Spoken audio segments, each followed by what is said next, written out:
Welcome to this episode of the Smart Leaders Sell podcast. I'm Jess, sales coach and leadership expert, and I am really excited to dig down into today's episode.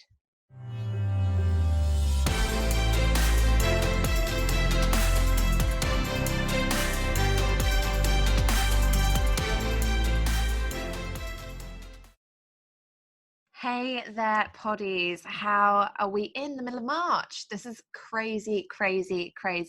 As I get started today, I just want to say a massive thank you for reviews. I've just taken a little look over at the reviews on iTunes, and we had a really lovely one this week from First Create the Universe, who said, really informative, real talk, 5 stars.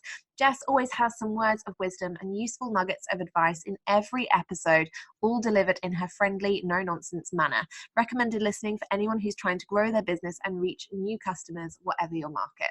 Thank you so much. I seriously appreciate these reviews, and I know that it's hassle to do it, which is why we created an ever so awesome, super handy PDF, which you can find in the show notes. So if you head over into the show notes now, you can actually see how you can upload a review on iTunes. So we've made it super easy for you. Lovely James from Team Jess created it based on an idea from a client of mine, which I talked about in, I think, last week's episode. So I'm not going to bore you with that story again.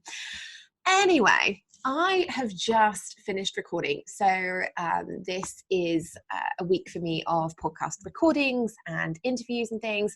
We're bringing some interviews back this year. It's not going to be every week, and they'll be included into Monday episodes like not last week's, the week before's with Janet and Lisa.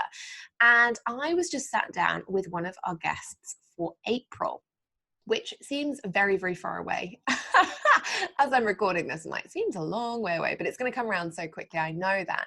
And one of our guests for April, or the only guest, I guess, for April, is a chap called Brian Fanzo. And Brian, if you don't know him, firstly is epic. So go and find out more about him, or you can just wait until April because the episode is amazing.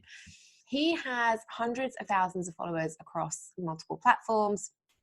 He is a really, really interesting chap, and we were having a chat. I'm not going to talk about the interview because I think that will then spoil it, and I don't want to be one of those people, but we were having a chat pre-show recording and post-show recording about the online course industry, and we were kind of talking about why everyone's going and creating these courses, and whether passive income really is a thing, and we both said that it wasn't, so that is a spoiler, but you don't hear about that on the show.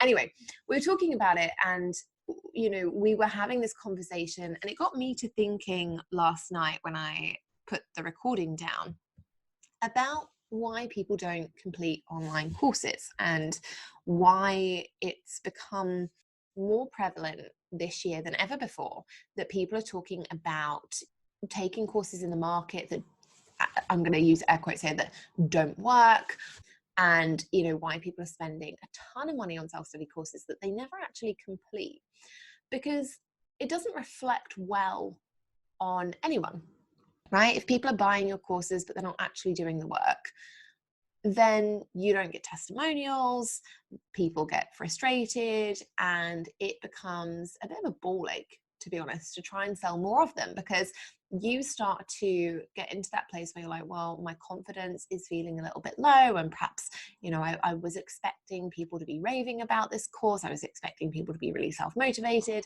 and for whatever reason, they weren't.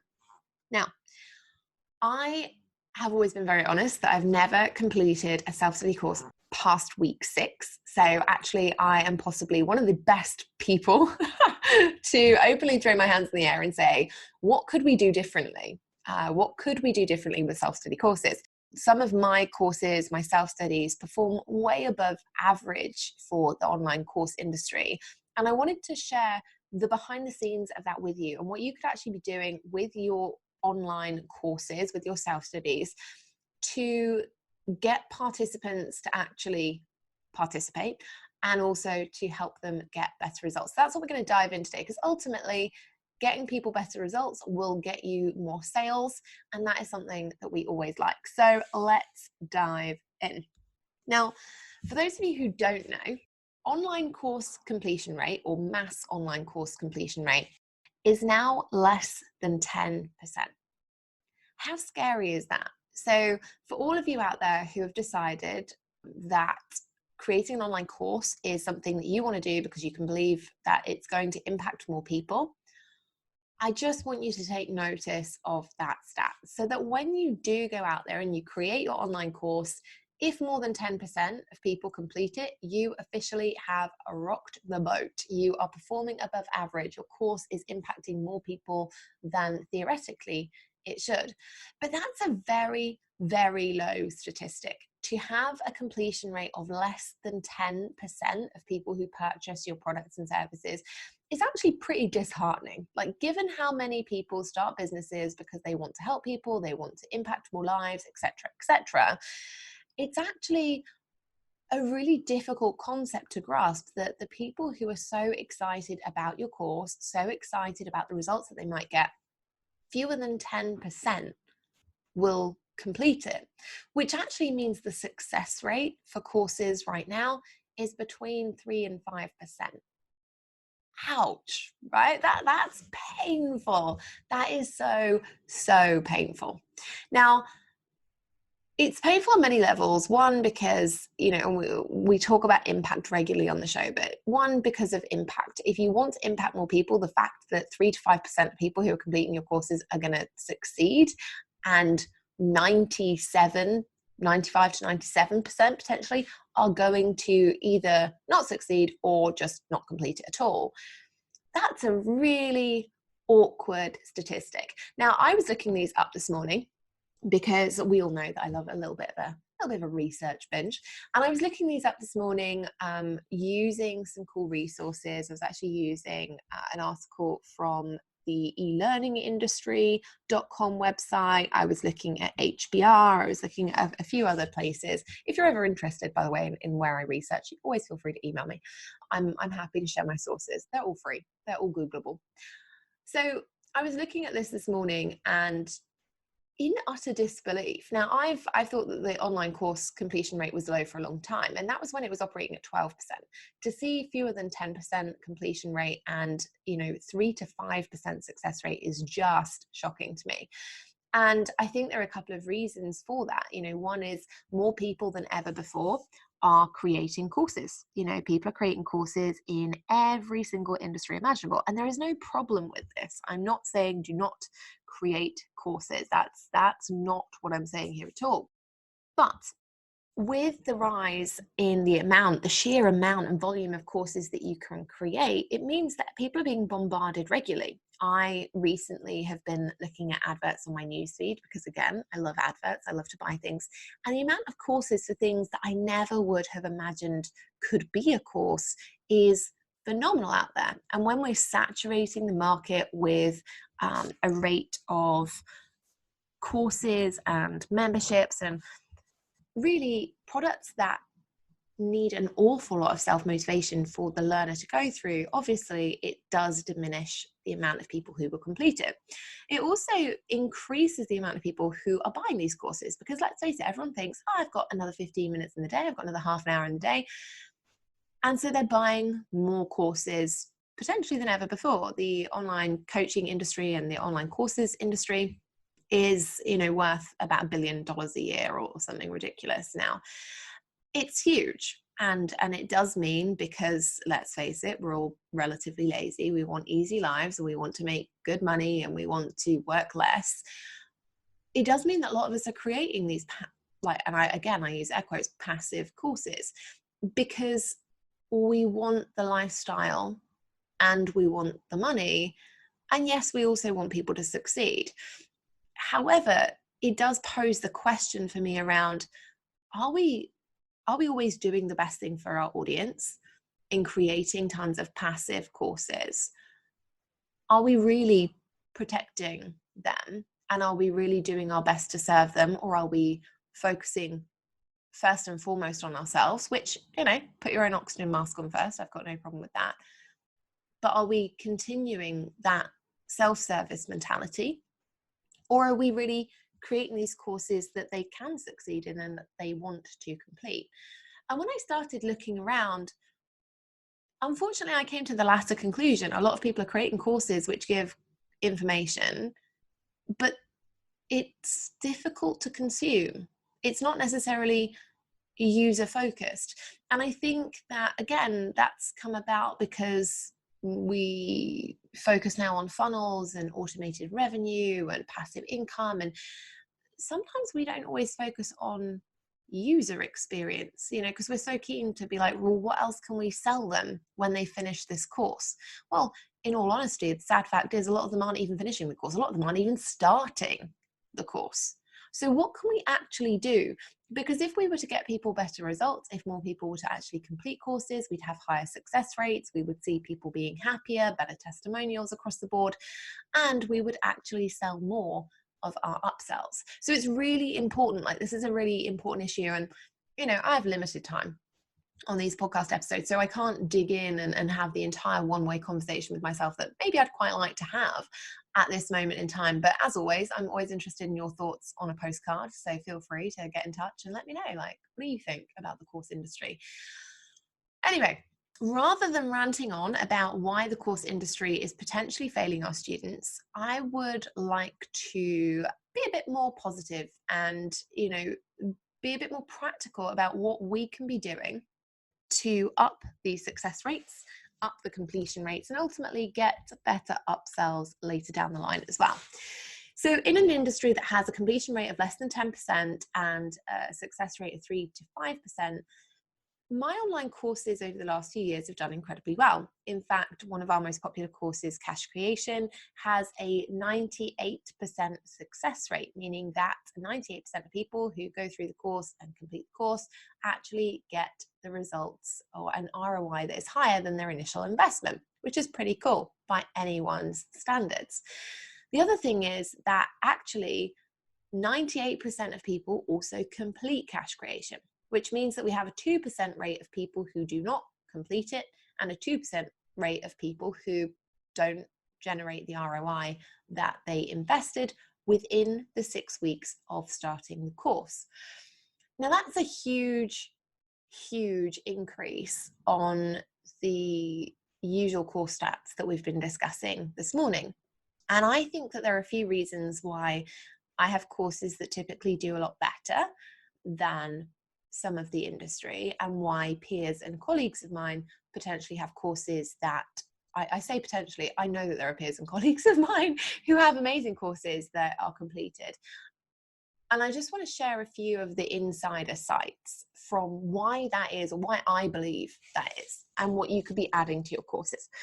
So the first thing is that courses that are passive, or passive income, as a whole, is being touted and has always been touted as the sexiest way to create a course for the course creator, right?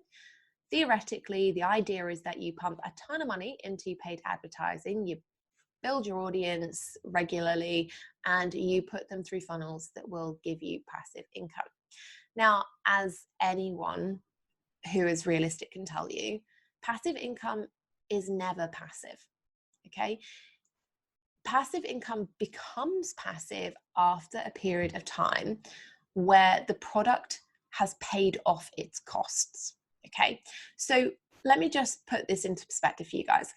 Let's say I create an online course, which, I've created quite a few. So let's pick an online course of mine that is currently a self-study. I've got a course at the moment out there called Business Development Bootcamp. It is self-study. When you purchase it, occasionally throughout the year, we'll do the occasional live calls and things like that as different bonuses. And anyone who's already bought the course can attend those too. But for the major part, it's a self-study course. You buy it, your job is to go and complete it. And, whenever we next pop up the calls, great, good news, you can join in. Effectively, it's a passive product to all intents and purposes. I've created the content once and I can resell it and reuse it as many times as I want. I can go out and promote it every single week if I want to, and I don't have to do anything for it. I don't have to commit to group calls every week for X amount of weeks. I don't have to, and I don't have a Facebook group for it, so I'm not in there answering questions. It's purely self-study. Business Development Bootcamp paid off its costs. And by costs, I mean costs to create and host. So member vault fees, my time costs in terms of creation, my team costs in terms of actually putting the course together and uploading it and doing everything that needs to be done. That didn't pay off its costs until about 6 months after the course was created. So for those 6 months, technically I could have argued this is a passive course, but it wasn't, because it wasn't paying off its costs yet. Now the highest cost in creating a self-study course is obviously your cost. My time costs quite a lot per hour. A VIP day with me, for example, is £8,000 plus VAT now. And the biggest cost then in creating a course with 6 modules or more is me. It's my little brain cells working away. So when we're talking about passive courses and the attraction behind them, we're all talking about making money on demand without having to necessarily go and do the work. But actually, you've got to start looking at your course. When does it become profitable? And the reality is it becomes profitable when more people complete it and when you can get more organic traffic rather than just paid traffic all the time, running to it and purchasing it. And that's the other thing that we don't always take into account. Maybe I should create another episode at some point. I'm talking this through to myself, but feel free to hit me up and let me know on, costs of creating a course and, how to actually do that. Anyway, so we have this idea of passive income.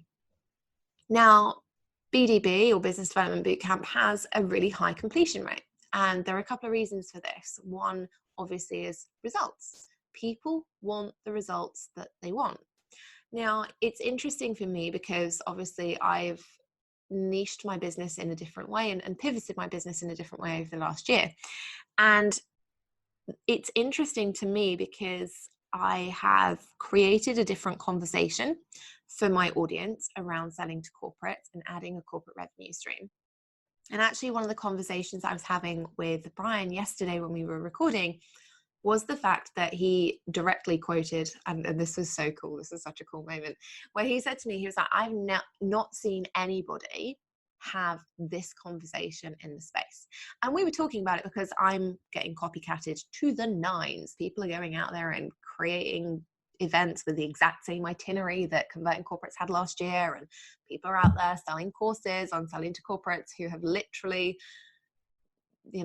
taken things that, let's say, were not theirs, and they're selling them for a fifth of the price. And there's lots of things having to happen behind the scenes legally, put it that way. Anyway, we're having this conversation, and I said, one of my thoughts is that the reasons that my courses perhaps are doing better with completion rates on the selling to corporate side is because the market is not as saturated, right?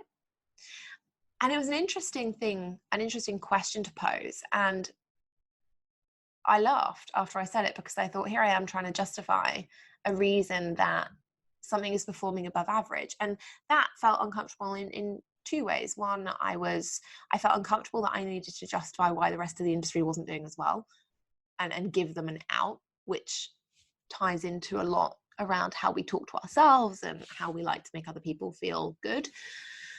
And the other thing was that I don't believe that statement was true. When I actually thought about the reasons that courses like BDB, for example, are successful, it's because a lot of work goes into it. So the first thing that I do with any course, even if it's a self-study, is to make it interactive in some way. So the reason that I chose MemberVault as my hosting platform, and I did a whole episode with the lovely Mike and Erin almost a year ago now, I think, on MemberVault and the platform and how cool it is.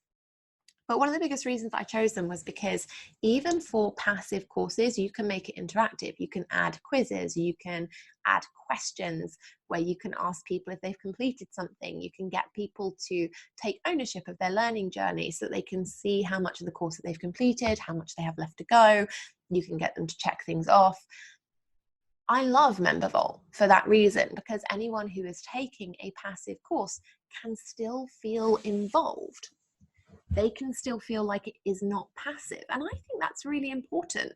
You know, if I was looking back at the reason I didn't complete self-study courses, 5 years ago, one was because every single one was exactly the same in terms of order. Do your brand first, then your website, and your ideal client, and it was just dull.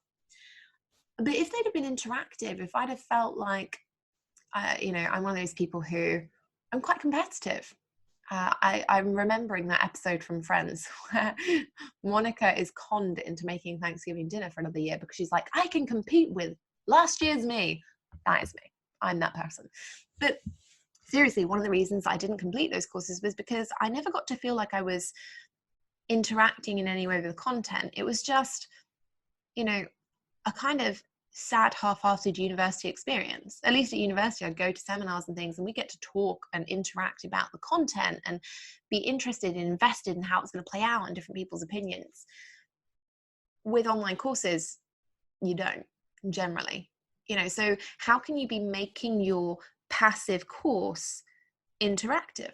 How can you use the technology that you have access to, such as MemberVault? And I am totally putting an affiliate link, by the way, in the show notes if you want to go and check out MemberVault. It's amazing. I've recorded many an episode on how awesome it is. But how can you use the technology available to you? How can you use your natural teaching style and adapt the style of your learners to make it more interactive so that they continue with it, even as a self-study? They continue feeling motivated. The second thing that I think is really important, and it ties onto the back of that, is posing the question to yourself, how can I make people win? Now, this is an interesting one, and it's the biggest realization for me was in 2015. I think it was 2015 when I set up Cash Creation. 2015 or 2016. Let's say 2016. When I created Cash Creation, it was, and it, as a course, it went bigger than I could have imagined. In that first year of running it, we ran it once a quarter. So we ran it 4 times in the first year. We ran it 4 times in the second year. And then I reduced that to twice a year and so on, because it took a lot for me to run. Cash Creation is not a passive course. It's a self-study, but it's not passive in that it involved calls from me back in the day. And I used to hire Heather Gray as my mindset consultant, and she would come in and do workshops and calls and things like that too. The biggest reason that Cash Creation had this really high rate of completion and success was people got to win very quickly. It wasn't necessarily, and I don't do either myself or Heather a disservice here when I say it wasn't necessarily the calls. Those were amazing, but those weren't what kept people logging in and coming back and doing the work. What kept people logging into the course that they had to study by themselves and doing the work that they had to do by themselves was the fact that we gamified Cash Creation to make sure that people could win early. So one of the first modules, for example, around the program was being able to create an immediately sellable offer. And the exercise that I used in the course, people felt was revolutionary. Instead of learning the theory behind why you should create an offer this way and how you're going to make the money here and I ran the exercise in a way that was completely practical right from the beginning. There was very little theory, but it was designed for people to learn as they went. And it worked. By the end of the session, I think it was like a 40-minute session or something, they had created an immediately sellable offer and they had won, right? When we talk about wins, it's getting the person to a point where they go, oh my goodness, I can do this, and reinforcing that for them every time. And your courses should have that. They should have those immediate wins, i.e., the first module gives them a quick win or something practical they can do immediately that makes them think, this is not as difficult as I thought it was going to be. And it powers them through for the tasks that are more challenging.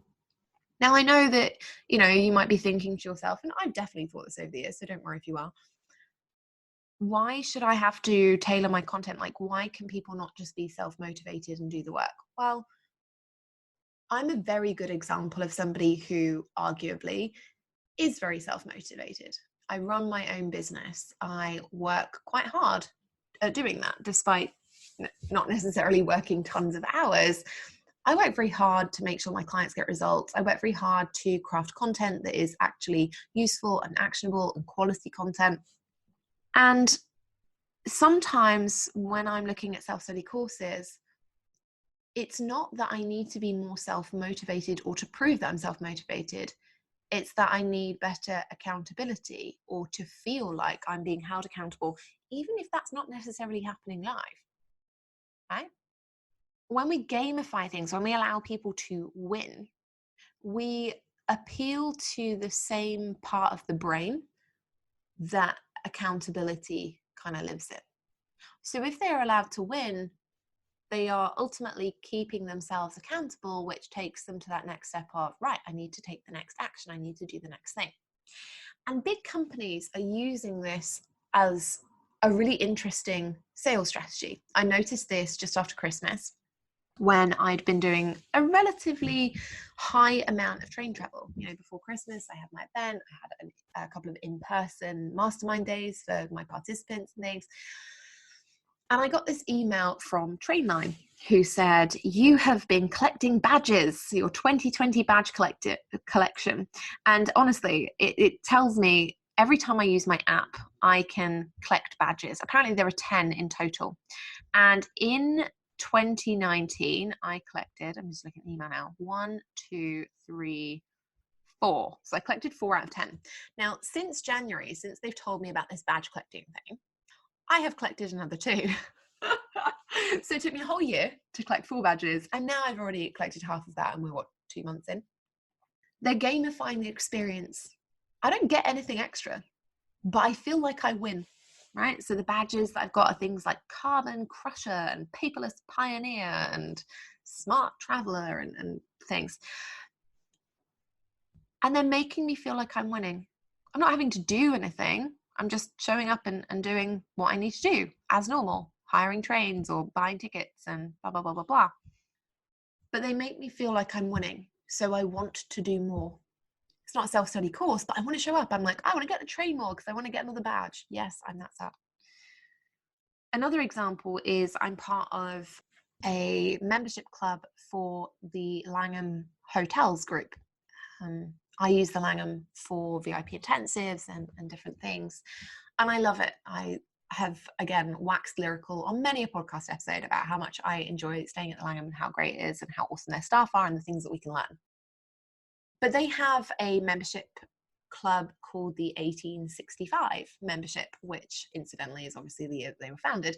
But it's great. You know, you stay there regularly and they give you certain perks and you start at the bottom. I can't remember what the level is called, but you start at the bottom, and that basically means that you get like a newspaper or something for free every time you stay. And then as you go through the levels, you get like free fruit and blah, blah, blah. And I'm now at the stage where, because I stay so regularly every single year, that actually my benefits are really cool. Like I had a free suite upgrade and I get different discounts and things like that other people don't get access to because they don't stay there as often. They don't spend as much money. But what does that make me think? What makes me think I'll do that more because I'm winning, right? I'll go and stay there more. I'll go and give them more money. They don't mind that, obviously. I don't mind that, obviously, because I feel valued. I feel like somebody's listening to me. I feel like somebody's keeping me accountable. Do more VIP days, get more benefits, right? It's a good feeling. So how can you be gamifying your courses? How can you make people or let people win? It's not just about results. I wish it was, I really do. And maybe this is a slightly different conversation, but if it was just about results, if everybody just wanted the results they said they wanted and they really were willing to put in the work that they say they are, then everybody would be going out there and having course completion rates of 90+%. Results aren't necessarily enough for people to show up every day. Yeah. sometimes you've got to do other things, and that is, how can we let them win? How can we gamify it? How can we make it interesting? How can we give them accountability? The other thing we have to look at here is, you know, when I posed the question earlier about, are we setting our courses and our participants up for success, perhaps passive is not always the best way. And you have to define this. I have some courses that are totally passive. You know, I used to run a supersize your sales workshop, and that was completely passive. And, you know, it had a really high completion rate in the 70, I think it was about 72% when I stopped selling it. And for the industry, that's high, but it was completely passive. The reason, though, that it was probably high was because it was one workshop. People could complete that in less than a day. Right? It was short, it was sweet, it was impactful. And then I have other courses, for example, like cash creation, where the completion rate and success rate is an awful lot higher. And I decided that those courses weren't necessarily suited for passive. You know, cash creation had the calls, and the calls weren't necessarily what made people show up week to week, but they helped with troubleshooting. They helped people work through their frustrations. It made it so that they didn't just give up when they found things were difficult. They kept going because they had support and accountability. And you've got to start thinking about, you know, courses and what they actually need, what your participants need, and also what you need. They are two important things. Yeah. So you've got to start judging your courses on, do I need a passive course because I don't want to ever work again? And, you know, I could be with you on that. But also, what do my participants need? And perhaps sometimes they need semi-passive. They need weekly calls, or they might need masterclasses every so often. One of my friends, Janet Murray, she has a build your own audience course. And it's great because every month she does a new masterclass that is interesting for the people who've purchased the course. And also it's really, really good for other people who perhaps don't have the course yet, who want to explore what they could be learning. Her course is not passive, it's semi-passive, because she's showing up for them. She's regularly delivering more information. I believe they've got a Facebook group and things like that. That's important for people. You know, it would be a lot less work if she just created a completely passive course. It'd be a lot less work for her. But would she necessarily have the same participation rates and completion rates and success rates? I don't know. Like, and that's a genuine I don't know. That's not an I don't know because probably they wouldn't or probably they would. It's I don't know. We're not going to know, because the way that she's planned out the course is the way that works for her audience and her learners.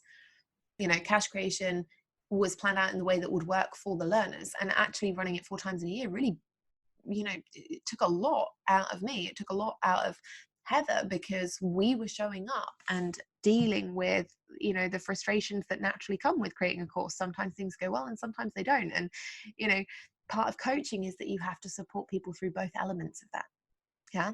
So think about whether or not you need to gamify your courses, but also whether they should be passive or semi-passive, or actually not passive at all. Yeah. And then finally, and I touched upon this slightly, make it convenient for people to complete, right? Most people cannot cope with tons and tons of content, and yet every self-study we're seeing, people are out there, they're creating 60-page workbooks, they're creating so much theoretical content that people, by the time they get to the end of it, they're like, I am too tired. I am too tired to do anything else now. I don't want to go and take action because I'm knackered. I've just watched all of this stuff and they're all video based, and it's all actual effort to consume the content, let alone do anything with it. Make it convenient, make it easy for people. One of the best things about the C-suite, which I released at the Converting Corporates event last year, but most importantly that we opened up in January and started selling to non-event attendees, is that actually it's not difficult to do, right? The modules are all short. They're all around 20 to 25 minutes, which you might think, well, hang on a minute, like that's not long enough. Well, actually, if you look at the results people get in, it's perfectly fine.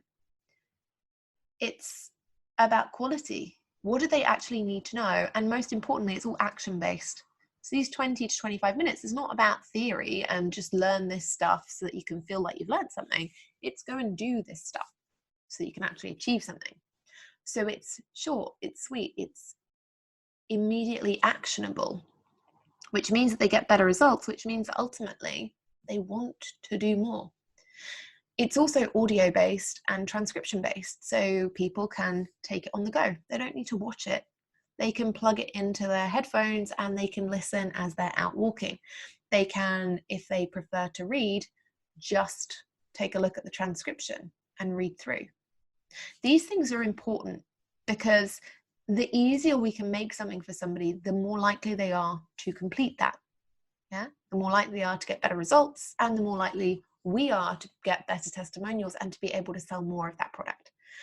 If you've been thinking about improving your courses, then those are my top tips for doing so.